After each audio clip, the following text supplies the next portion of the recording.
ahagutse n'ahanje nawe. Yesu ashimwe. Ndabashuhuje mu izina rya Yesu Kristo rikomeye kandi ritangaje, wowe utiyunizini kuri iyi ahagutse yanjye nawe. Uyu muyoboro wacu wa YouTube aho tuvugira ubutumwa bwiza bwa Yesu Kristo biciye mu bikorwa no mu nyigisho z'agakiza no kubohoka, bigamije kugira ngo ubugingo n'umubiri by'abantu bihemburwe. Imana iguha umugisha cyane. Ntago twari duherukanye, twari dufite agapause. Agapause kubera impamvu namwe muzi, kubera impamvu z'ubuzima, kubera impamvu z'ibihe. Imana yo mu ijuru yarahabaye. Imana rero ibamere umugisha yuko mwakomeje mugakurikira ibyo ntabahaye. Mwabaye muri abantu simfite ukuntu nabashima, muri abantu bo gushimirwa, muri abantu kuko uzi yuko muri iki gihe ntarimo shyiraho content yari yose n'abandi bantu baje. Meruka turi abantu bangahe da? Meruka turi abantu 200 nyuma yaho abantu bose 8 batwiyongereyeho. Imana iguha umugisha rero we wakoze subscribe kuri iyi channel yacu, channel yanjye nawe, aho duhurira tukavugana tukaganira. Reka mbanze nkwibwire wowe umbonye ubwa mbere, ni jewe Pastor Jacqueline, tuvugana kuri aka gatebe kanjye nkuze kuzaho tukaganira aha hantu ndi mu gihugu cya Denmark, kandi umupasteri muri Christian Mercy mu Rwanda ndetse n'umupasteri muri The Word Outreach hano Denmark. Imana ikumpere umugisha kuri YouTube. Mu by'ukuri ntago mpamaze igihe, nahaje mu kwezi kwa 12 ku itariki 13. Ubu ngubu tukaba tugejeje abantu barenga 200, kandi mu by'ukuri aba bantu nabizerwa. Nongera mbasezeranye yuko itangira rirarushya, ndetse niyo cyane ugiye gutangira kuvuga ibintu biri deep, ibintu by'ubuhamya, ibintu wenda byo kuvuga bari abantu turimo tuvugaho muri ubuhamya bwanjye. Twari tumazemo igihe, tumaze ibice 4, harimo ibintu bitoroshye, harimo ntabwo byoroshye, ariko Imana yaratubashishije. Uwatekerezaga rero wenda ko bitazaza, oya nahumure, turahari. Imana yacu iri ku ngoma, Imana yacu irashoboye, Imana yacu ni igitangaza. Ariko kandi rero nkaba mbashimira yuko hari ubwo ntekereza ariko se ubu ngubu ko nta bitashobokeye ngo nkore ibi ngibi, abantu bazagira gutya bakarambirwa bakagenda. Ariko nasanze muri abantu uwatekereje gukora subscribe wari wabitekerejeho neza. Ndagushimira rero nawe ukora share, ndagushimira nawe ukora comment, ndagushimira nawe utangaga kumwe, kuko ndumva nzi ko Imana, kandi mfite kwizera ko Imana jewe nsenga. Ntago navuga Imana yawe turacyamenyana, kuko burya Imana ni y'abantu bose, ndetse hakabaho n'abana b'Imana. Ariko nubwo Imana ari y'abantu bose ishobora byose, burya uko umuntu abanye n'Imana ye ni umuntu bwite. Rero uyu munsi ndavuga Imana yanjye senga. Imana yanjye senga yadushyize aha hagutse, n'ubundi no kwaguka tuzaguka. Yego intambara ntizizabura, ibigeragezo ntibizabura, ariko na Yesu udushoboza byose. Nta kizatubuza kugera ku ntego yacu, nta kizatubuza kuzavuga ubutumwa bwiza bwa Yesu Kristo, kuko ibi byose rega ni ukubera Yesu. Ni ukubera Yesu, nta kizatubuza kuba abo tugomba kuba. Uko byamera kose nta urwanya umuntu, nkuko nta muntu wagize uruhare kugira ngo umuntu avuke, kuko biri tubwira yuko twaremewe, twabaye conceived ahantu h'ubwihisho h'isi. Urumva n'ababyeyi bacu bagize nyine tukabaho, ntabwo bazi ukuntu byagenze. Rero niba ari nta muntu wabishyizemo akaturindira mu nda ya ba mama, akaba tugejeje uko tungana gutya, n'ubundi nta wadutanga imbere. Iki Imana yakuremeye kuba cyo uzakiba. Imana rero iguha umugisha yuko nanone yakuzanya aha ikaduhuza kuri uyu murongo. Nzi yuko jye nawe tuzagera kuri byinshi, tuzagera ahantu henshi. Imana ikumpere umugisha aho waba uri hose wumva ururimi uvuga. Imana ikumpere umugisha mu bihe waba urimo byose. Reka tunatangire tunasenga.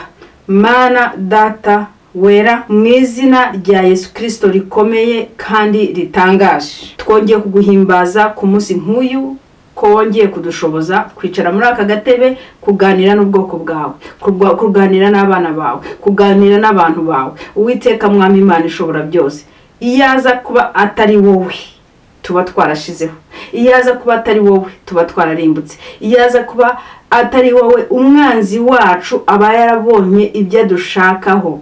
Ariko shima yuko ibyo ushaka ari byo bitubaho. Warakoze mwami kutugeza igihe nk'iki ngiki. Data wera, nsengeye umuntu wari we wese uri mu bibazo, cyane cyane abari mu gahinda muri iki gihe cyo kwibuka jenoside yakorewe abatutsi mu Rwanda. Hari abantu bari mu gahinda kenshi. Uwiteka Mana, abo ngabo ndabagushinze, ni wowe wenyine ushobora komora ibisebe. Urakoze kubikoze n'aka kanya mwami. Data ndasabira n'abandi bose bababaye ku mpamvu zitandukanye. Uwiteka ni wowe ushobora kuvura imitima, ni wowe ushobora kuvura ibisebe, ni wowe ushobora gutanga amahoro, ni wowe ushobora kuko ni wowe ushobora kumenya umuntu n'ibimurimo, ndetse ukamenya nuko wamufasha nuko wamva. Mana, abantu bose abari muri gereza ndabakwereka, abazira ukuri, abazira ibyo byaha bakoze. Uwiteka Mana, bose ubagereho mu nzira zawe zirenze ibihumbi, zirenze inzira zacu.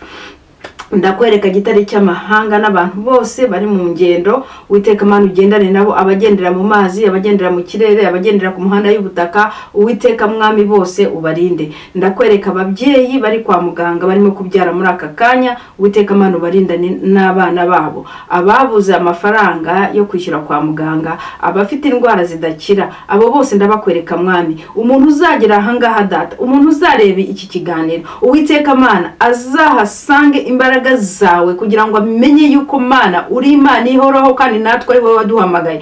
Urakoze Data buja Mana ko nkweretse abantu batewe n'abadayimoni, abantu barozwe, abantu bari mu bintu byose uko byaba biri situation baba barimo bose. Uwiteka Mana ubatabare. Abananiwe n'urugo, Uwiteka Mana ububakire Data, nabo batabare. Abo babyeyi babo bananije, Uwiteka Mana nabo ukore ku mitima y'ababyeyi babo. Abo Data buja abagabo babo bananije, nabo ukore ku mitima y'abagabo babo. Abagore babo bananije, ukore ku mitima y'abagore babo. Abamaryango, abaturanyi, ababayobozi nabo bananije, Uwiteka Mana ukore no ku mitima y'abo bayobozi. Uwiteka Mana, aho umuntu uri unaniza undi, Uwiteka Mana ukore ku mutima, utabare Data bari mu byago, uhumurize Data Mana abababaye.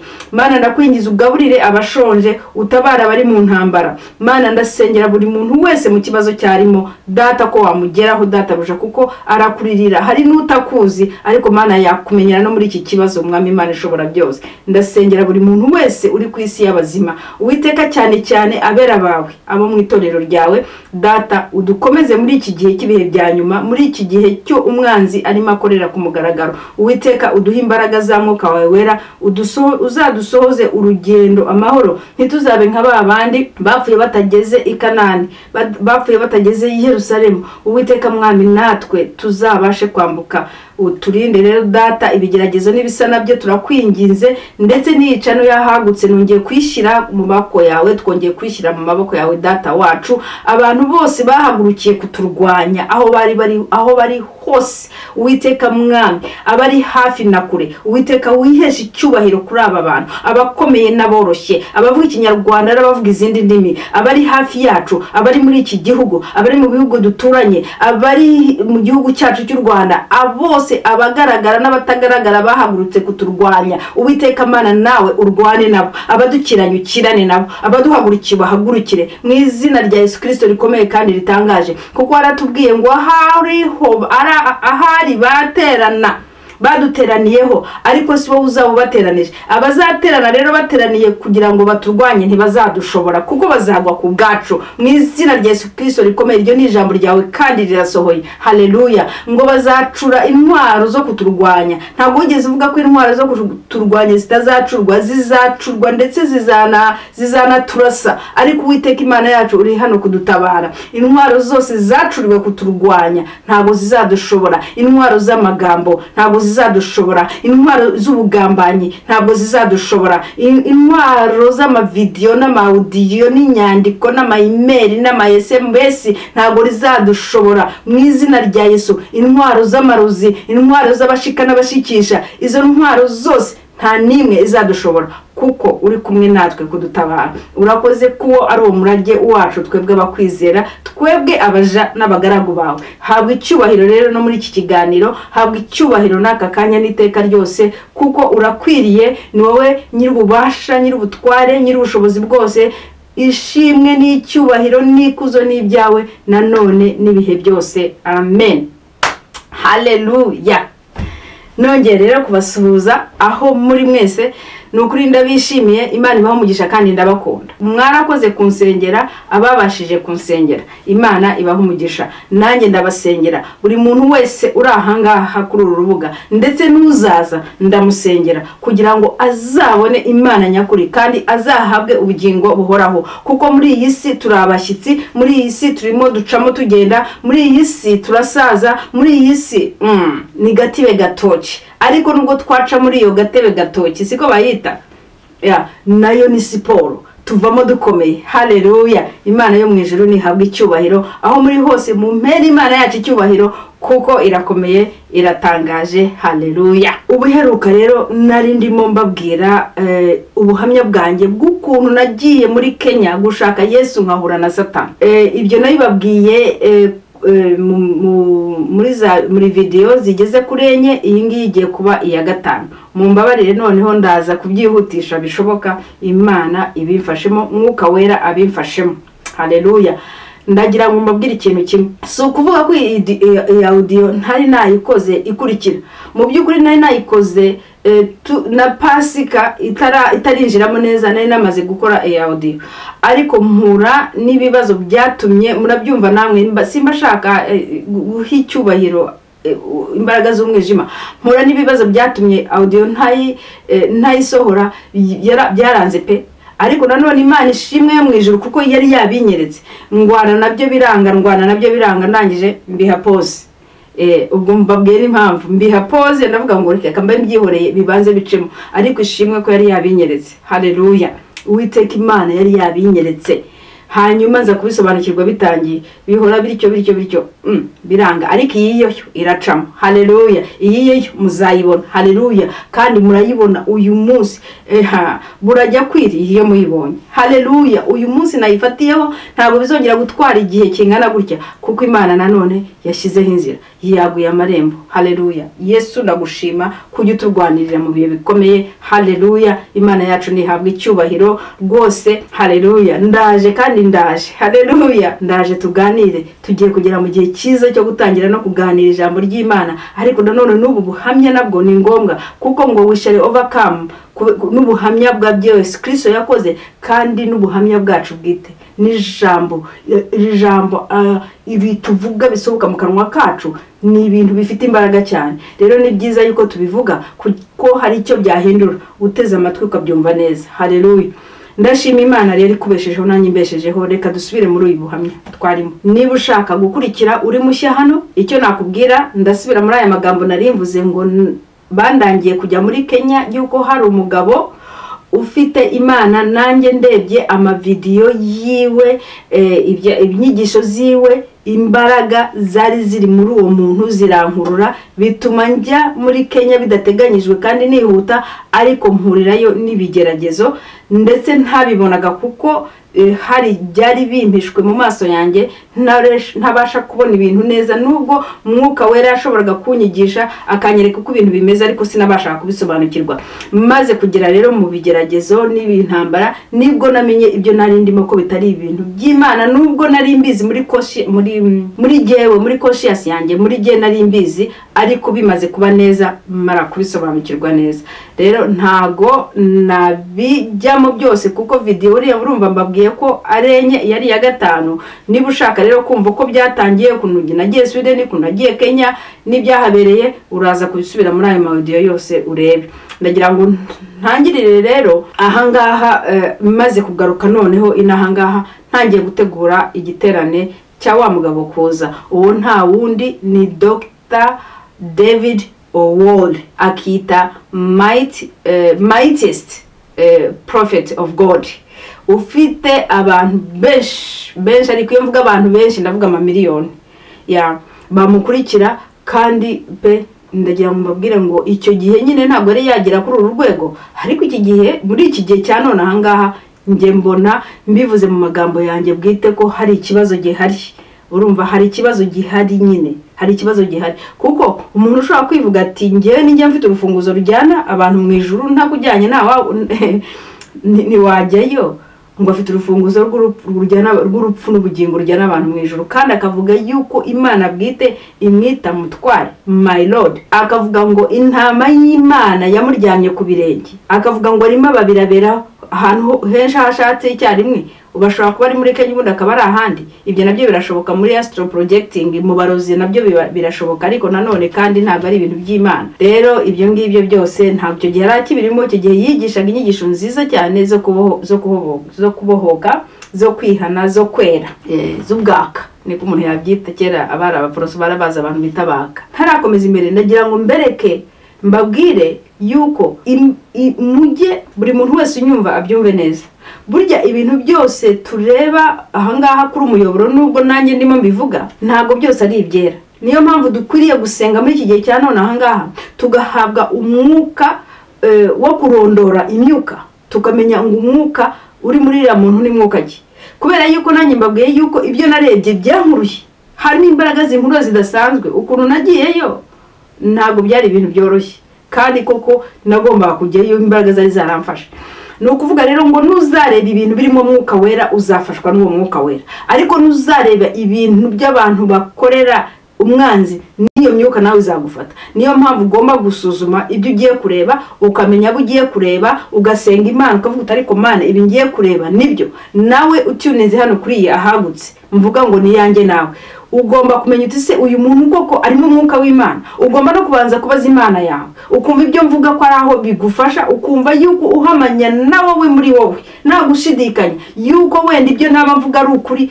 Okay, ariko tuvuge wenda ugomba no kugiramo gushidikanya ko mvuze ugomba kugenzura imyuka yose, ariko ugomba kubanza ugasenga. Noneho nibyo nakubwira nawe ugafata Bibiliya yawe ukabigenzuza ijambo. Ariko nanone ndagira ngo nkubwire ngo na Satani avuga ijambo. Ndagira ngo urugero wa mugabo wo muri Mariko, mu gitabo cya Mariko mu gice cya mbere, ndumva ari ku murongo wa 20 ntabwo mbyibuka neza, aho Yesu yaratangiye akajya muri sinagoga agasanga ari umuntu uri kumwe watewe n'abadayimoni. Yari arimo dayimoni, ariko arataka aravuga ngo aramuhamagara ngo ni Yesu w'i Nazareti, ngo ndakuzi, ngo uri Yesu w'i Nazareti, nguje kuturimbura. Ngo ariko mumbabarire tuwasoma, narimvuze ngo tujye dusoma, tubanze ibintu byose tubigenzeze ijambo, ariko nabyo ntibihagije. Tugomba natwe kugira mwuka wera muri twebwe udusobanurira, kuko na Satani nawe ashobora kuvuga ijambo, ariko kuvuga ijambo so kuvuga ngo ararizi, nyine afitemo imbaraga z'ijambo, ariko ararizi. Hari abantu benshi bize bazi Bibiliya mu mutwe, ariko ibyo ntibibegize abantu b'Imana. Nari ngiye kuvuga ngo rero ngo kuko umuntu avuga ngo Yesu ukabona ko amuzi akamuvuga neza, ntabwo bisobanuye ko uwo muntu ari mu mwuka w'Imana. Oya, ariko ufite umwuka w'Imana ni ushobora kumenya uri mu mwuka w'Imana. Ariko reka tubanze ahangaha twumve Yesu akijije umuntu utewe na dayimoni, ari yagitangira ministeri yiwe amaze kugera mu sinagogi. Hanyuma Bibiliya iratubwira muri Mariko mu gice cya mbere ku murongo waho wa 23 byanditswe gutya ngo batangazwa no kwigisha. Okay, reka ntangire ku murongo wa 21. Bagera i Kaperinawumu, nuko ku isabato yinjira mu sinagogi arigisha.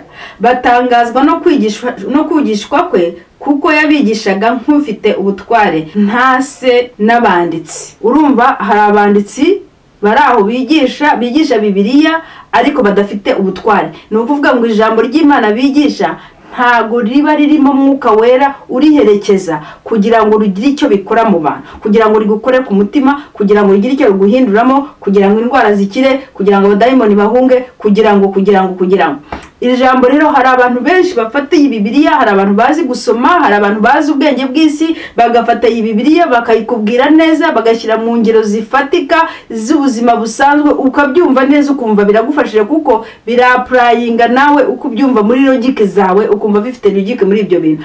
Abo ngabo ndetse n'abanditsi, kuko wabageranya n'abanditsi, kuko abanditsi nababaga barize Bibiliya inyuguti ku yindi bakayisobanura, ariko urumva bakoreshaga ubwenge bwa kimuntu, bakoreshaga logique za kimuntu. Icyo gihe ariko Yesu aje, kuko yavugaga ijambo rifite ubutware, ririmo imbaraga, ririmo ubushobozi. Urabyumva nawe? Abantu baravuze bati ntago bisanzwe, we arigisha ijambo rye rifite ubutware, kuko ryari rifite ubutware, yarimo mwuka wera, yari Yesu nyine. w'i Nazareti. Noneho mu isinagogi naho ku murongo wa 23 ngo mu isinagogi yabo harimo umuntu utewe na dayimoni, arataka cyane ati, duhuriye hehe Yesu w'i Nazareti? Umuntu utewe na dayimoni arataka ati, duhuriye he Yesu w'i Nazareti, uje kuturimbura? Ndakuzi, uruwera w'Imana. Urumva uwo muntu ntabwo ari umuntu ku giti cye nkanjye nkuko ndimo mvuga amagambo yabivugaga abivanye muri we, ahubwo ni ya daimoni yari iri muri wa muntu ibonye Yesu iti, ndakuzi Yesu w'i Nazareti, yongeraho ngo w'i Nazareti. Urumva iyo daimoni yari imuzi bya nyabyo, yari izi umwirondoro we, ati ndakuzi Yesu w'i Nazareti, kandi uje kuturimbura. Nzi n'icyakuzanye, uje kuturimbura. Urumva, kandi uruwera w'Imana. Ibyo bitubwikire, ibyo byavuzwe na daimoni iri mu muntu, byavuzwe na Satani iri mu muntu. None se abantu bose bavuga Yesu wakumva yuko ari uko baba ari abantu b'Imana, bazi Imana? Kandi wajya kubona ukabona ibyo bakora biri contrary n'ibyanditswe, bitandukanye n'ibyanditswe. So kuvuga rero ngo buri muntu wese uvuga Yesu ngo azi Yesu, uvuga ibyanditswe ngo azi ibyanditswe, so kuvuga yuko ari umuntu ari umwana w'Imana, ari uwigisha iby'ukuri. Niyo mpamvu muri iki gihe cyacu ndetse n'igihe cyabayeho, so kuvuga ngo igihe cyacu n'igihe kizaza, dukeneye imbaraga za Mwuka Wera, dukeneye natwe gushaka kwezwa, gushaka Imana ku giti cyacu, kugira ngo tumenye ese ni daimoni ivugiye mu muntu cyangwa se n'Umwuka Wera. Ibyo ngibyo tugomba kubimenya. Tutabimenye rero twagenda nkuko nagiye muri Kenya. Icyo gihe rero jewe nashakaga Imana, nari mu bubyutse, mfata inzira njya muri Kenya, yuko bari bandangiye yuko muri Kenya hariyo umugabo w'Imana, kandi nanjye ndege sange ibyo yigisha ni byiza, usibye naba mbabeshye mvuze ko inyigisho ze zankoze ku mutima ahantu hariho hose, no ntabwo byigeze bibaho. Ariko nari nifite ibyo nitekereza banjye nishakira. Ugiye kurondora jewe nk'abantu wenda bamenya, nari mfite ikintu cyo nshaka, ikintu cyari kindimo cyane nashakaga nuko ankomfamingira inzozi nari nararose, kandi nkabona ari umuntu w'Imana uvuga ibintu byiza. Uko nuko rero nagiye nkurikiye uwo muntu. Reka dusome muri Matayo handi dukuze gusoma mu gice cyaho cya 24 ku murongo waho wa 23 tugeze ku murongo wa 24. Biranditse ngo icyo gihe umuntu nababwira ati, dore Kristo ari hano, nundi ati ari hano, ntimuzabyemere. Kuko abiyita Kristo n'abahanuzi b'ibinyoma bazaduka bakora ibimenyetso bikomeye n'ibitangaza, kugira ngo babone uko bayobya n'intore niba bishoboka. Dore mbibabwiye bitaraba. Ni ukuvuga rero ngo nanjye icyo nicyo nahuye nacyo. Niyo mpamvu nagerageje uko nshoboye muri jewe kugira ngo mbibabwire. Kandi noneho ubu ngubu ntabwo ari ngombwa kugira ngo mfate urugendo nje muri Kenya, ntabwo ari ngombwa kugira ngo mfate urugendo nje muri Amerika, ntabwo ari ngombwa kugira ngo mfate urugendo nje Burasirazuba cyangwa ibirenze Ingerazuba bw'u Rwanda cyangwa Amajyepfo cyangwa Amajyaruguru. So ntabwo ari ngombwa kujya muri Nigeria, ntabwo ari ngombwa kujya hehe. Ubu ngubu ufungura telefone yawe nkuko ufunguye iyi ngiyi, ufungura computer yawe ukaba associated n'ibyo ngibyo ubushaka. Nabo bahanuzi b'ibinyoma bavuga bati Yesu turamuzi, ndetse Yesu Kristo w'i Nazareti, bavuga bati wa wundi babambwe ku musaraba wapfuye, nabyo barabyemera kuko ko ni koko bavuga ko yazutse, ndetse bavuga nuko ari ku buryo bwa data, ahubwo bakavuga nuko bavugana nawe direct. Bavuga ko abo bamwe abatavuze ngo nk'uwo wa Kenya bavuga ko mbega asa nkaho ari we wasimbuye Yesu. Abandi rero baba mu cyimbo cy'Imana n'abantu, akaba ari bo bayikugezaho, akaba ari bo bagusengera. Kandi nagira ngo nkubwire ngo umwenda wari umanitse ahera hahandi abatambyi bakuru bajyaga waracitse, kugira ngo nge nawe twigireyo. Ibyo nkubwira singuhamagara kugira ngo nkurikire ngo usengere. Nahagarara nawe mu isengesho ryawe, nahagarara nawe mu kwizera kwawe, nahagarara nawe tugasengana. Kuko Bibiliya iravuga ngo aha babiri, ngo iyo abantu babiri bumvikanye ku kintu kimwe bakagisaba Imana irakibaha. Nanjye nahagarara nawe tukagisaba Imana, ariko sindi hagati yawe n'Imana yawe. Kandi nahagararana nawe mu kwinginga kwawe, tugasenga tukinginga, ariko ntabwo nakubwira ngo ngwino ngusenge. Niyo mpamvu wenda jewe abashaka banyumva nabi, ntekereza yuko abashaka banyumva nabi, nicyo shaka kuvuga. nabo ngerageza ko tuganira ku bijyanye na Bibiliya, abantu bakavuga Pastor Jackie Imana yampaye, nabivuga Imana ifite impano yampaye zo zidahishwe, impano zo gusobanura inzozi pe Imana yampaye iyo mpano gusobanura inzozi. Nagiye kwisanga nsanga abantu hirya no hino barampamagara n'abanyamahanga, mubwire Pastor Jackie ngo narose ibi, mubwire Pastor Jackie ngo narose ibi, ibi bisobanuye iki? Naje ndababwira no attention, ntago ndi umupfumu, ahubwo soma Bibiliya nawe usobanuza Imana inzozi zawe, ariko ntago wagira urota buri munsi nkaba uzana inzozi. Ibyo ngibyo mbihagarika gutya, ariko si kuvuga ko nanze umuhamagaro wanjye. Hari umuntu ko byashobeye Imana ibifashijemo, kuko sijya usobanura inzozi, ni Mwuka Wera nanjye ubwo bumenyi nkabasha kukubwira ibyawe, ariko rero ntabwo ari jyewe ku giti cyanjye. Iyo ni impano gusobanura inzozi, ariko rero ugasanga izanjye nanjye ntago mbashije kuzisobanura zimwe na zimwe, izindi ndazumva. Ariko buri muntu wese ashobora kwerekwa, buri muntu wese usenga Imana, wegereye Imana, nta kuntu Imana itamuvugisha. Imana ivugira mu nzozi, Imana iganira n'abantu mu nzozi. Twabonye yohereza na marayika akavugana na Yosefu mu nzozi, amubwira ko uwo yari yarakoye agomba gushaka twite inda ya Mwuka Wera. Yosefu yabiboneye mu nzozi. Ba Miriam, ba Aroni nabo Imana yavuganaga bo mu nzozi, usibye ko hari ba Moses, ba Mose, ab'Imana yavugaga nabo abantu kuvugana nabo neza. Ariko muri iki gihe cya none ahangaha Bibiliya iratubwira ngo mu gihe cya kera Imana yavuganaga n'abantu iciye mu bahanuzi, ariko n'abamarayika mbega. Ariko mu gihe cyacu Imana ivugana n'abantu iciye mu mwana wayo, iza yonyine ivugana n'abantu. Muri iki gihe rero Imana yatuvugishije iciye mu mwana wayo. Ugiye gusoma biriya bitabo bine bitangiriye Matayo, Mariko, Luka, Yohana, ibyo bitabo ko ari bine, ibi byose byuzuyemo ibyo Yesu yavuze, ibyo yakoze. Yesu aratuvugisha muri iryo jambo, kandi iriya jambo yavuze cyagiye, iyo urisomye ukaryemera rigusohorezamo neza nkuko ryashoje muri za ntumwa ze, muri babandi bakurikiye ibyo yigishije, ibyo yavuze, noneho bakabishyira mu bikorwa. Ugiye ukomeje mu bindi bitabo bikurikira, ari ibyo bitabo byakozwe n'intumwa n'ibindi zandiko zose ziri imbere, ibyo byose tugenda tureba ukuntu abantu bagiye babishyira mu bikorwa ibyo bamaze kwiga. Rero nawe iyo Imana imaze kukwigisha, Imana imaze kukwigisha, nawe ushobora gushyira mu bikorwa nkuko intumwa zabikoraga, nawe wabikora. Ariko si ukuvuga ngo ubaye ikindi kintu kirenze abantu, uri hagati y'Imana n'abantu. No, ibyo nta bihari. Nongeye ndabivuze, ushaka wenda anyumve nabi cyangwa anyumve neza biramureba. Nta muntu uri ku isi y'Imana, iyi si turimo, nta muntu uhari uri hagati. Kuva Yesu yabambwa akajya ku musaraba akikorera ibyaha byanjye nawe, agafata bya bicumuro byanjye n'ibya wa muntu akabyishyiraho akabibambirwa, umwenda wa hera na hera ukavaho ukaduha inzira ngo twinjiremo natwe twigireyo. Yesu niwe muntu uri hagati y'Imana n'abantu, kandi n'Imana kwijana, niwe mwinginzi wacu, niwe mutambyi mukuru. Nta wundi muntu uwo ari we wese ushobora kutugirayo, ni Yesu, ni Mwuka Wera. Arangije haleluya, arangije ngo azatwoherereza umufasha, ariwe Mwuka Wera utwigisha ukora byaha bindi yararimo akora, agomba bikorera muri twebwe. Uyu munsi ngiye ushobora kujya imbere yanjye ukambwira ngo uri mukuru, urumva nakubaha kuko uri mukuru, nakubaha impano ikurimo.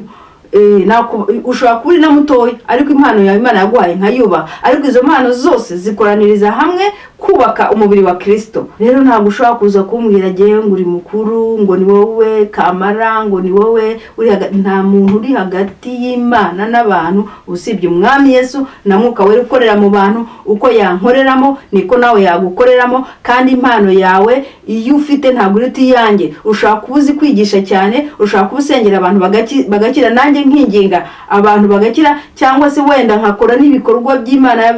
Ibyo byose bijyana n'impano zacu no mu maofisi yacu Imana yaduhaye. Ariko nta muntu uruta undi imbere y'Imana. Abantu bose n'abana b'Imana, dufite inshingano zingana twese uko inshingano yanjye yabiri kose. Ariko bitavuyeho yuko abantu bamwe bafite ubumenyi runaka n'abandi bafite ubumenyi runaka, abantu bafite ubwenge, kandi n'abantu biga bakihugura bakarugira ibyo bamenya kurusha abandi. Ibyo ngibyo nabyo ubimbwiye ntabwo byavuga ngo uri hagati yanjye n'Imana. No, ntabwo ari byo. Ibyo rero ndabivuze. Rero nanjye hano wambaza uti se wowe biti ngiye nanjye ndaganira. Niyo mpamvu uvuga ngo nahagutse yanjye nawe, niyo mpamvu uvuga ngo turi ibyuma bicyazana niba duhuje kwizera, kandi nawe utabyizera niba uzaza ni hahandi turi ibyuma bicyazana. Igihe cyawe nikigera cyo gutyaza nawe ufite ubwo bugi. Ngewe naho mpagaze, ariko rero suko nari imeze. Ibyo byatewe yuko nagiye nkurikira abantu nk'abo abagabo b'Imana sinzi ibiki n'ibiki, nkasanga ari ibinyoma, kuko barambwiye ngo hariya hari Imana nanjye njyayo. Ubwo rero ibyo bindi namaze kubabwira yuko ibijyanye n'ibyabereyeyo mwabireba muri izi ngizi video zashize, ariko ibijyanye nagarutse nibyo ngiye kubabwira. Ubwo rero twari tugeze yuko Imana ya wa mugabo ntabwo yamwemereye ko tuvugana, ariko banshyize shyize hamwe, bankonexe na visi wiwe witwa nawe yitwa Dr. Onjore. Hanyuma dutangira communication no gutegura kuza. Twagomba gutegura igiterane cyagomba kubera hano aho ntuye, ariko umugabo w'Imana ntiyabyemera, yashaka kukibera Copenhagen. Ubwo mu magambo make navuze ngo noneho ndabyihutisha sinshaka kubatinza. Ubwo ngubwo njya Copenhagen, njya muri network zangiza abapasteri, ntangira kuvugana n'abapasteri batandukanye. Icyo gihe natangiye gukorera nyine mobilization niko nabyita, mushyiramo abapasteri kuko nari mfite network nini y'abapasteri bitewe n'ahantu narindi. Ngariza n'abatandikira abapasteri, abandi ndabahamagara, abo narinzi, abandi barabyishimira, abandi mbega abantu benshi barabyakiriye. Ariko abazungu urumva bafatamo distance gatoya. Umupasteri umwe ndibaza ko ari umwirabura w'umunyamerika niwe wambwiye ati, ariko Jacqueline, are you sure about all these miracles? Are you sure about this man? Ese Jacqueline, urabyizeye ibi bintu? Urabyumva ibi bitangaza iby'uyu mugabo? Urabyumva neza? Urumva ari byo koko? Washaka watangira kubigenzura. Ubwo ariko abambwiye, ariko nyine iyo wishyizemo ibintu ntago wumva iby'abandi. Ariko ntangiye process yo gutegura, natangiranye n'ikintu cyitwa ibitero, kandi ibitero byazaga biri physical, ibitero byazaga ariko bishaka kunyica. Hanyuma icyo nahise mbona ngo na wa mugore uwo duturanye hano bya Hosensi nawe yahisaza, bamutegeka nyine kwaza kuri jewe tukajya dukorana, tugenda kuba pasteri, abo nishikiragaho bamwe tuziranye tuvuga ururimi rumwe. Ndibuka yuko umupasteri wa mbere nyine yagomba kunshyigikira, urabibona ibintu by'abantu bo hafi by'imiryango. Ubundi umupasteri umwe ndetse ejo bundi niwe wabimbwiye, arabinyibutsa, we yagiye kubonabona uwo muntu ngo niba yarabonye ngo ari abantu b'icyatsi kibisi niba ari ibiki. Ubwo pastor uzabyandike hasi, sinibuka ukuntu we wabibonye, ariko ndibuka ko nawe utabyumvaga, usibye na pastor kugeza ko atabyumvaga. N'uwo mupasteri w'umuntu za abapasteri b'abazungu, pasteri wanjye w'umuzungu we ntago yabyumvaga. Ariko nkabona ko ari bya bindi nyine dusuzugura twebwe abirabura. Umupasteri w'umunyamerika nari mbabwiye nawe angira ku kanama, ariko handi byaraje abapasteri baraza bashaka kubikora, turabitangira inama ya mbere, inama ya kabiri. Kubwo niko ndi mu bitero, nkabwira uwo mupasteri ariko mfite ibitero bikomeye, ntago zi byari byo wenda n'aba bagabo. Aho ngaho rero muri izo nama turimo dutegura niho namenyeye ko uwo mugabo David Owori yashatse kuza muri Denmark, agarukira mu bice bya Marumo ku mupaka wa Denmark, ngo hari cyamubujije kuza, kuko umugabo umwe nk'uwo wari urimo wihatiriza ushaka ibintu vuba, yavuze yuko agerageje kumutumira ngo ariko ngo biranga. Ndavuga kumbe yaragerageje biranga kuza, sawa, ariko ubwo azaza kuko mbirimo. Ariko bo simbabwiye yuko banyohereje amatepu CD nyinshi cyane zo kugenda zibitangaza, zo kugenda mp'abantu mbabwiriza. Umva nanjye kugushishikara, ndabikora pe. Ndagira ngo mbabwire ngo iyi Imana ingiriye neza ikabinkundira, iyo ningeginze mu kintu ngikora neza. N'ubu ngubu wenda kubera ko izi video zacu zitagenda neza mu rwego rwo mbishakamo, nukubera nyine the battles nyine, na hanyuma n'ubuhanga bwo kweditinga no gufilima. Nababwiye ko ari gihe ni filmira nk'editingira ibintu nk'ibyo ngibyo ndacyabyiga, ariko ubundi iyo ngiye mu kintu nyibanye ku mutima ngikora neza. Ubwo rero nta cyagombaga kumpagarika, nagombaga kugikora. So ariko ndazikwiza kwizangira ngo nshobora kuba baramaye amaside yarenze 30 cyangwa 50. Urumva bafite address yanjye, bafite urugo rwanjye, bafite address yanjye, bafite email zanjye, bafite telefone zanjye, bafite mbega, kandi turi muri communication, kandi barasengera kugira ngo ibintu bigende neza. Nari ndi mu menyo, nari ndi mu kanwa k'intare. Imana ishimwe yuko Yesu aruta Dawidi umwungeri, kuko Dawidi yaravuze ngo ubwo intare yazaga igafata umwana w'intama yamugejeje mu kanwa, yarazaga akayifata akayivana mu kanwa k'intare, umwana w'intama akamuvana mu kanwa k'intare, ngo kandi intare yashaka kumurya akayivutagura akayica. Cyangwa se ni dubu beya yaba yafashe nayo itungo rye akagenda akariyaga, kandi beya ni igikoko gifite imbaraga, kiba kinini cyenda kungana nk'ingagi, gifite ibibaraga cyane, cyafashe ikintu kukivana mu ntoki ntabwo byoroshye, ariko nacyo yagendaga ikagira gute, Dawidi akagenda akavanayo umwana w'intama. Rero nasanze Yesu arenze Dawidi kandi atagereranywa na Dawidi, kuko natwe atuvana mu menyo y'intare, atuvana mu maboko y'idubu, atuvana mu mahembe ya za kifaru, atuvana ahantu habi cyane. Yesu rero nuko yabigenjeje. So ndakomeza nyine ndategura, ariko rero ibitero biba byinshi, abantu baba benshi, ibitero bimbana byinshi, ariko nkajya mbishyira kuri baba pasiteri bandi, kuko wabonaga abo pasiteri nkibaza ariko kubera iki abapasiteri bari interested n'uyu muntu, hari abapasiteri bari wicked ukuntu, kuko hari abo Imana igihishura, hari abo uzi ibintu, hari abo ureba ukabona uti ariko akaba aribo baza babishaka babifitemo umwete, ukibaza uti there is something, ariko ukavuga uti abangaba bo nibo babi, niyo barimo bantereza ibitero, kuko abo ngabo bashaka kuba mbega bashaka kugira ngo wenda bamvaneho base nkaho aribo babihagarariye bwite, kandi ntabwo byashobokaga. Urumva nari nigereye ibukuru, kandi ibukuru nabo ntabwo bashaka kunyicira,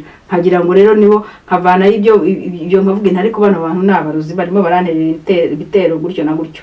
Igihe kiragera rero conference ya mbere barayisibya, yagombaga kuba bongera bafata izindi tariki. Ubwo rero twari tukwegereje izo tariki, dukoreza izo tariki kugira ngo icyo giterane kizabe, uwo mugabo azazi nahangaha. Ndagira ngo mbabwire ngo Sweden aje inshuro nyinshi yashyizeho na ministeri, Finland ajeyo inshuro nyinshi yashyizeho na ministeri. Nigeze kubabwira mu gice cya mbere ko ari n'umukobwa wa Finland twajyanye, niwe waguye muri abo baguye, aho yashize na radio ye ihakorera muri Finland, hariyo ministeri ye na radio ye. Norway aje inshuro nyinshi, Germany aje inshuro nyinshi, ibihugu byose, Swiss byose, ibihugu bidukikije ahaje, ariko igihugu atarageramo niki Imana yo mwijuru ni habwa icyubahiro. Urumva ko yagereye ku mipaka yacyo ntiyahagera. So nza rero kugira noneho ntangira gusenga, ariko ntangira kujya numva doubting mu mutima wanjye, kubera ibitero byari byinshi kandi byazaga bigenda kuba nka physical ukuntu byazaga byari bifite ukuntu biteye.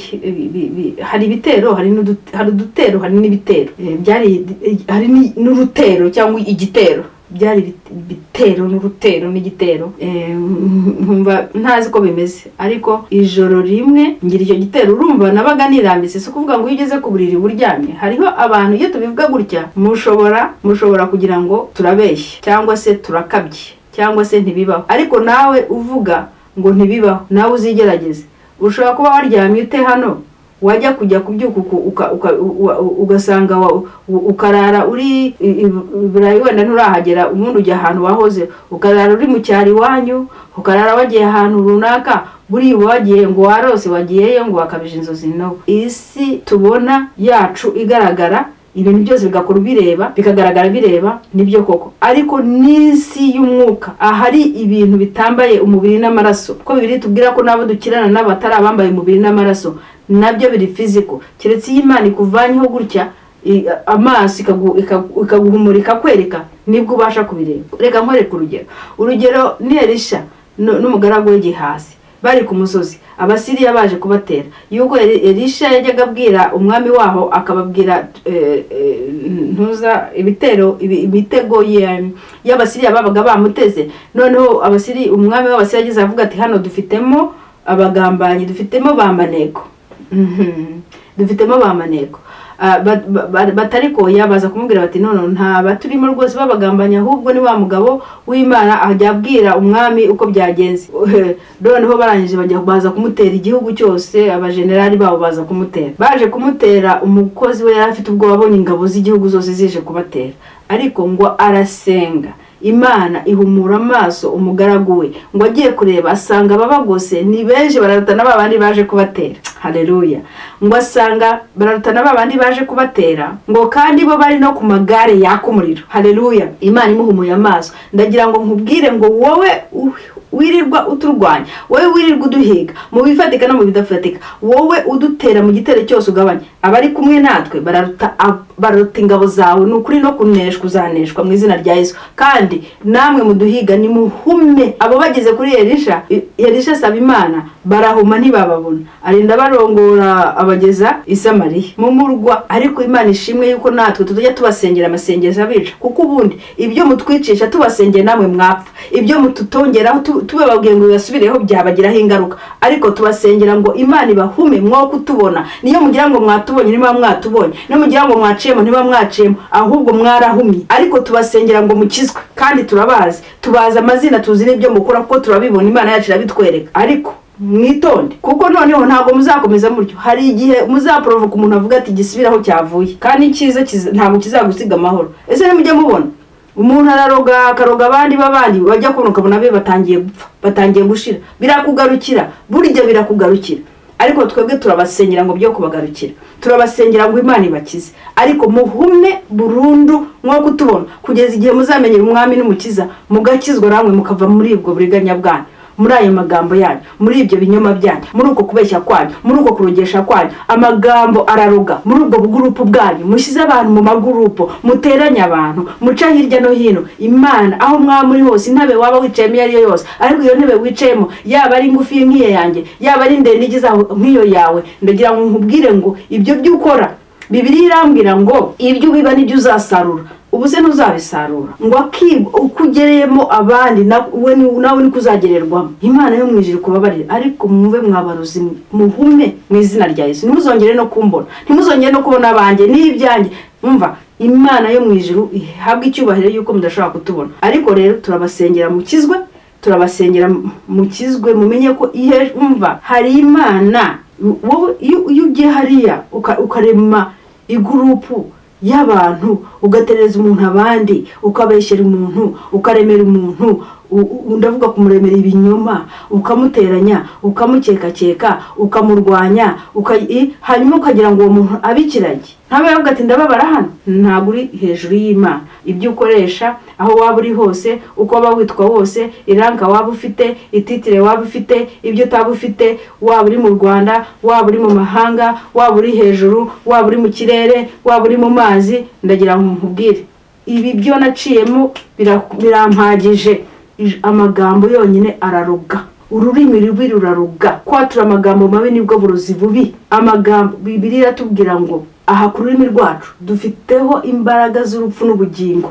Rero niba uvuga ibintu byica, uvuga ibintu biteranya, uvuga ibintu bibi, nyine uburoga, uvuga ibintu byiza, uvuga ibintu byubaka, utanga ubugingo, ubuhanura ibyiza, Imana iguye gukora neza. Kuko nawe uri umuntu w'Imana, nanjye ndi umwana w'Imana, nawe uri umwana w'Imana. Ku bana b'Imana muri abana b'Imana, ku batari abana b'Imana muri abantu b'Imana. Reka nongere mvuga ako kantu, njye vuga ngo abantu bose bari ku isi harimo abana b'Imana, harimo n'abantu b'Imana. Abana b'Imana ni babandi bakiriye Yesu umwami n'umukiza wabo, kuko babyawe ubwa kabiri, batabyawe n'ubushake bw'umuntu, ahubwo babyawe n'Imana. Urumva, abo bavutse ubwa kabiri n'abana b'Imana.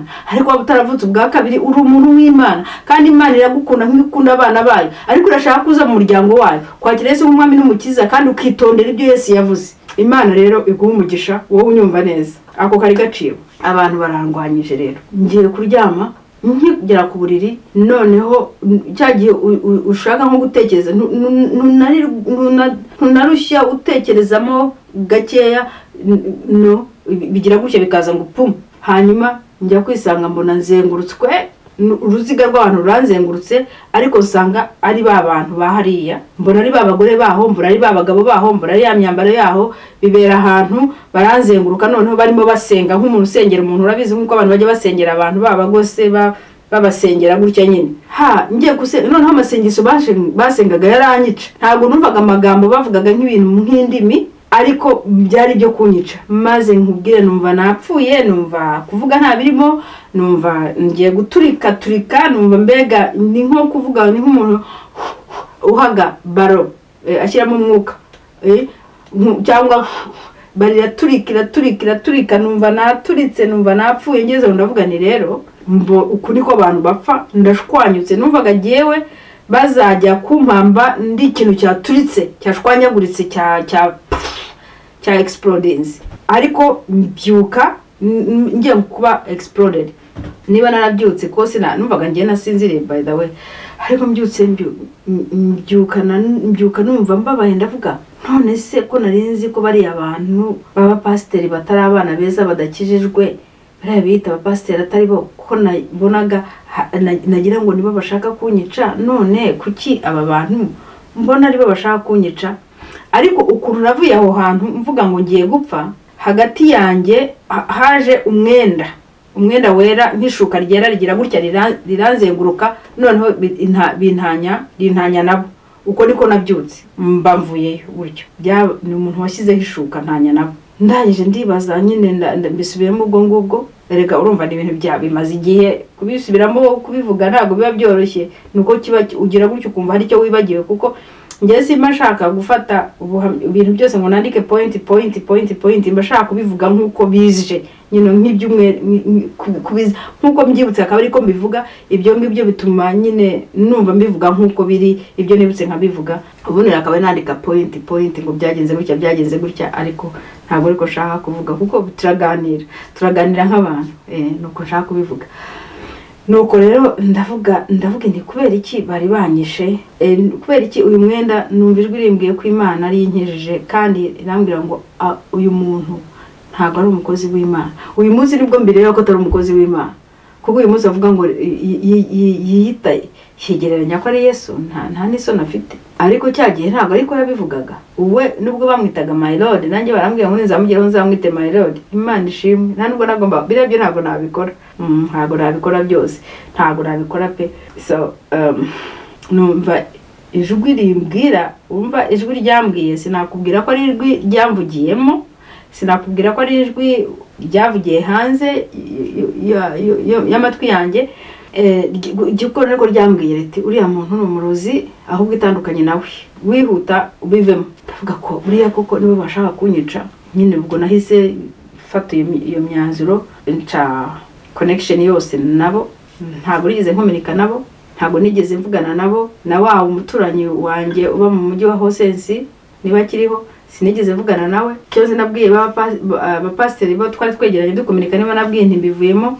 nsanze uriya muntu bari banyishe mbibabwiye batereko natwe nuko twajyaga twerekwa tukabona uyu muntu atari umuntu w'Imana ese kuki mutabimbwiye bati nyine se wari determined ariko nyine urabyumva nabo ubwo babyumva batyo bati natwe n'ibyari biturimo n'ubundi ariko babandi bahwanye nabo ndabihorera nabo sinongera nabo muri Kenya sinongera kubavugisha ubwo mbihagararikiye aho ngaho ariko ubwo ngubwo noneho nibwo nari ngiye mu ntambara umunsi nabivuyemo ntavuze urumva abantu baracyafite email zanjye abantu baracyafite adresse yanjye abantu baracyafite amazina yanjye abantu baracyafite telefone zanjye ubwo rero kubyuka umunsi umwe ntabivamo ntabwo byari byoroshye ariko ntarasoza hano ngeze mu gusoza ndagira ngo mbibutse kubatangiye mbere bumva ibyo nababwiye yuko igihe nari ndyamye ahantu Copenhagen nari ncumbitse ndi mu nzu aribwo bwa mbere ngiye kureba umuntu nagiye kureba uyu muntu ahantu bita Uppsala muri Sweden ngiye kujyayo nababwiye ko narose inzozi yuko bari bafite umwana wanjye nari namuryamishe mu gatanda k'abana nk'uko dutanda tw'abana tumera baryamishamo abana hanyuma hari umuntu w'umugabo ukuboko niko nabonaga kwirabura kumupuriza amazi agasinzira kuko ngira kwamupuriza amazi abyutse agasinzira mbyuka muri izo ntaka nari ku mwana wanjye igihe aryamiye murashaka kumwica yuko agiye gukanguka mukongera mukamusinzira akongera gukanguka mukamusinziriza ndashaka kumwonsa nkanguka gutya izo zozi sinazitaho mpita nkomeza njya Uppsala mu butaha rero nibwo nzakubwira kuntu intambara zamagurukiye noneho bya binini navugaga ngo ni ibitero naryamye noneho ibitero kuko byabaye physical noneho byose byabaye bigaragara hakaguruka ibintu bisa n'ingona niyo hari ibintu bita dragon ngerajyaga numva ari fantasy ariko satani yitwa dragon bikaguruka hejuru y'inzu yanjye bikaruka ibintu kandi by'ubundi dragon mu bisanzwe mu mafilimo tubona ziruka umuriro ariko ibyo byarukaga ku muryango byarukaga ibintu biri green ariko biri green biri slimy, bikaruka ku muryango ahantu hose, bikaruka ku muryango dusohokera, bikaruka ku nzu yose, bikaruka n'ibindi bintu nkabyo. Nzabibabwira, naciye mu bintu ntago byoroshye kuntu byari bimeze, birakomeza ndumva nta bijyamo, ariko ibwo nibwo nangiye kubabwira ubwo nagiye mu buzima bw'ibitera, ariko ni naho naboneye Imana itabara irabinkiza kugeza muri aka kanya aho nshobora kureba inyuma nkabivuga. Ibi rero nagira ngo mbabwire, iyo tuvuga ibi bintu ntago tubivuga ngo duheshe Satani imbaraga adafite cyangwa se tuyiheshe icyubahiro. Satani afite imbaraga, nawe yaremwe n'Imana kandi aremwa nka marayika, kandi yaremwe ari mwiza. Ahitamo kuba umunyarugomo, kandi ibyo yagambiriye gukora mu ijuru ntabwo yabigezeho.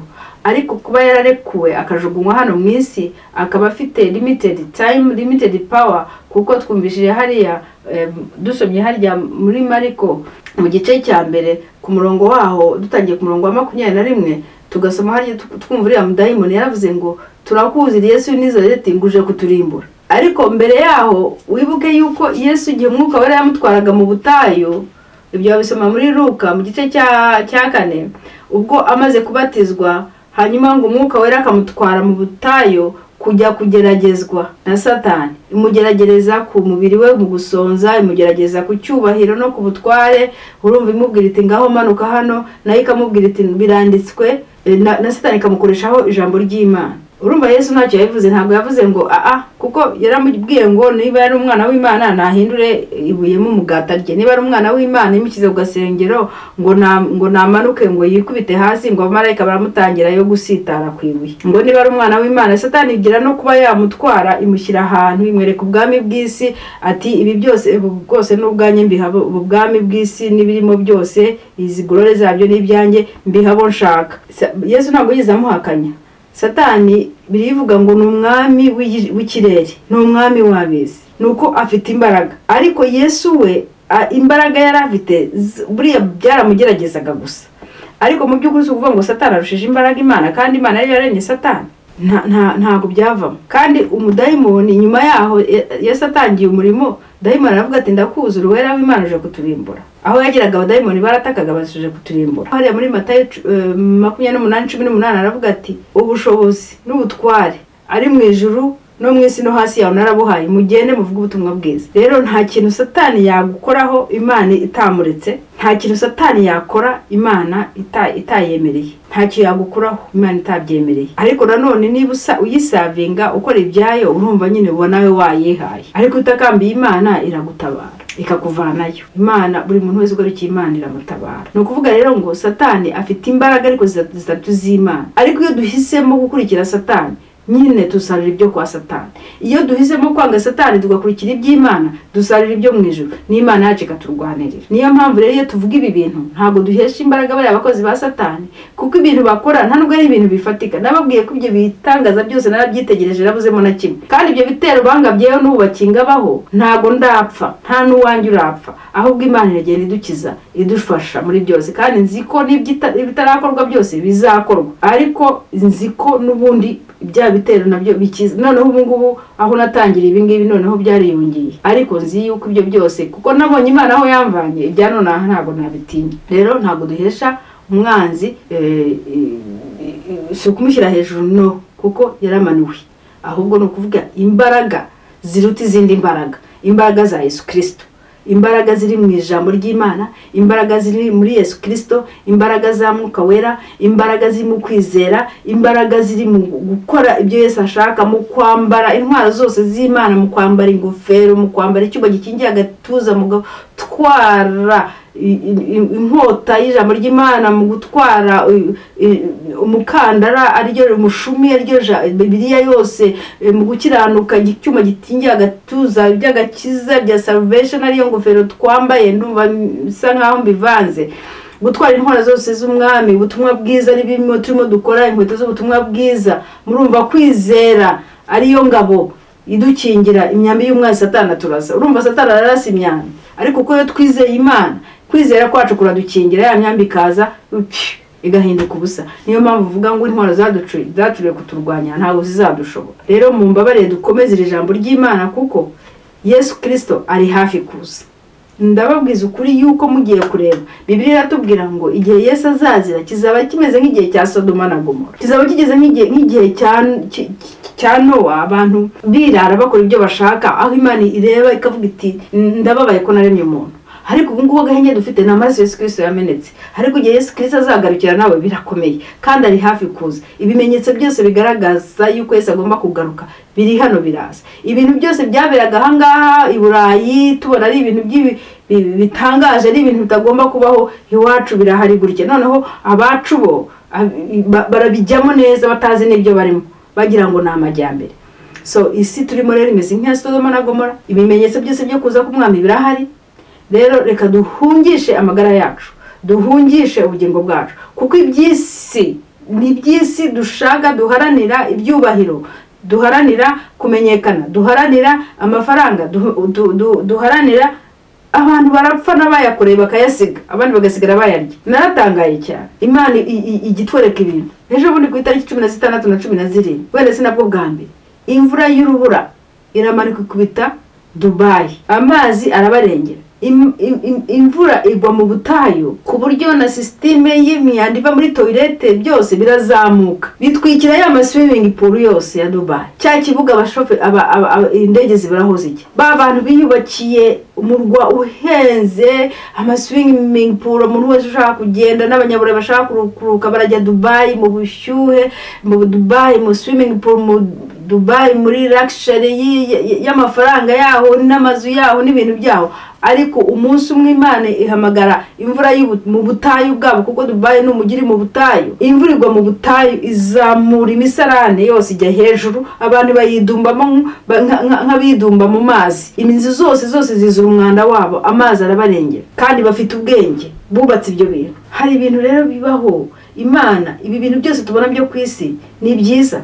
Dukeneye ibyo kurya, dukeneye kwambara, dukeneye gusa neza, dukeneye amavuta yo kwisiga, dukeneye, ariko ibintu byose ni bizashira. Ariko umuntu utazashira ni jewe uri imbere. Ntabwo Jacqueline ari uyu nguyu, ntabwo Jacqueline ari hanze aha ngaha. Jacqueline ni umuntu uri imbere, uwazabaho iteka, kandi ntabwo azabaho kuri iyi si, azabaho ku nsi nshya twategurira umwami wacu. Ariko kugira ngo uzagire kuri iyi si nshya nateguriwe n'umwami, bizaterwa n'ibyo nkora aha ngaha.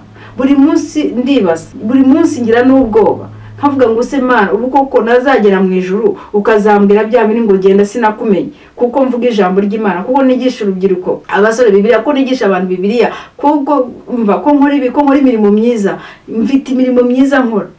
Nuko giye ntazi kwitaka, ariko nanone impamvu nanitaka kuri iyo mirimo myiza nkora nukubera yuko nasanze yuko ibyo byose ari ubusa. Ikintu cyose udakoze nk'ukorera Kristo ni ubusa, kandi Kristo ari mu mitima y'umuntu. None rero ngenda kwinjiza mwene data, ibagirwa ibintu byose ukora ukumva ngo uri mwiza, ngo ukora ibintu byiza, ngo ufasha abantu, ngo ufite amafaranga, ngo ufite ikireka kukubwira ngo amafaranga yose, uwafata amafaranga y'isi yose akayateranyiriza hamwe y'ibihugu byose n'ay'Imana.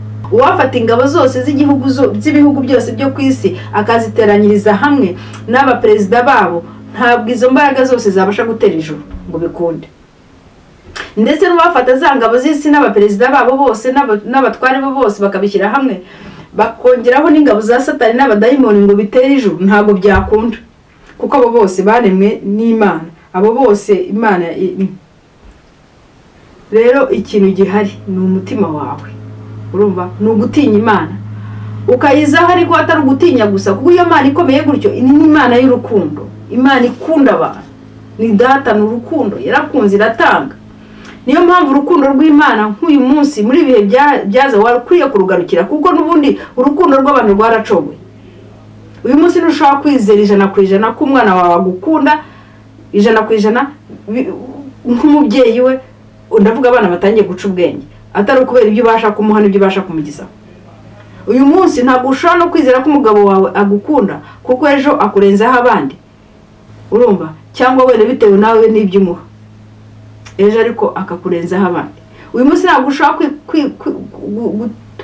kwizera umugore wawe ko agukunda, urumva, kuko ntiwabimenya ko nawe akugerekaho abandi bitewe nabyo n'ibyo akeneye.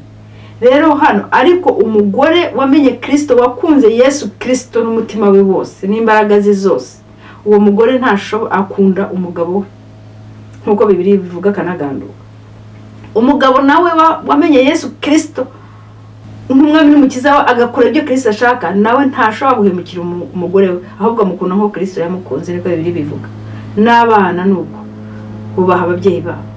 Ariko ikibazo dufite nuko twimuye Imana, twimika ibintu, twihindura identity muri success z'ibyo dukora n'ibyo tugomba kugeraho. Icyama ngo twongeye tugaruke twimika Imana, noneho nibwo tuzabona relationship n'abana bacu n'ababyeyi bacu, ndetse n'Imana yacu ariyo ya mbere. Kuko ukunze Imana n'umutima wawe wose n'ibyawe byose, n'ukuri Imana nayo iragukunda kandi ikagukundisha n'abawe. Nanjye rero ubabwira ahangaha ntaho ndagera, ndi mu rugendo, kuko nanjye ibyo nshaka simbibona, kandi uko ngomba kubikora simbibona, ndi mu rugendo. Muze dufatanye urugendo rwo kugarukira Imana no kuyikunda, kugira kuko ibindi byose n'ubusa. Abatunzi barabisiga, abamenyekanye baribagirana ku munsi nk'uyu nguyu, ukabona aragiye kandi utazi niyagiye. Ariko wowe ukiriho ufite amahirwe yo guhindura, ugatangira kureba Imana, ugatangira kwibaza impamvu waremwe ku isi. Imana rero iguha umugisha. Niba utarakira Yesu nk'umwami n'umukiza wawe, ni ukuri bitekerezeho, uzi umwana w'Imana, wowe uri umuntu w'Imana, kuko ntabwo uzi igihe azazira kandi ari hafi. Ariko nanone zakubera urukundo yagukunze, kuko urukundo rwe ari rwo ruguhamagara kugira ngo umuze. Imana iguha umugisha rero. Naho ubutaha nzabaganira noneho ibyambayeho, muzifata gutya ngo ntabwo byari byoroshye, ariko Imana yarahabaye. Ahagutse n'ahanje nawe.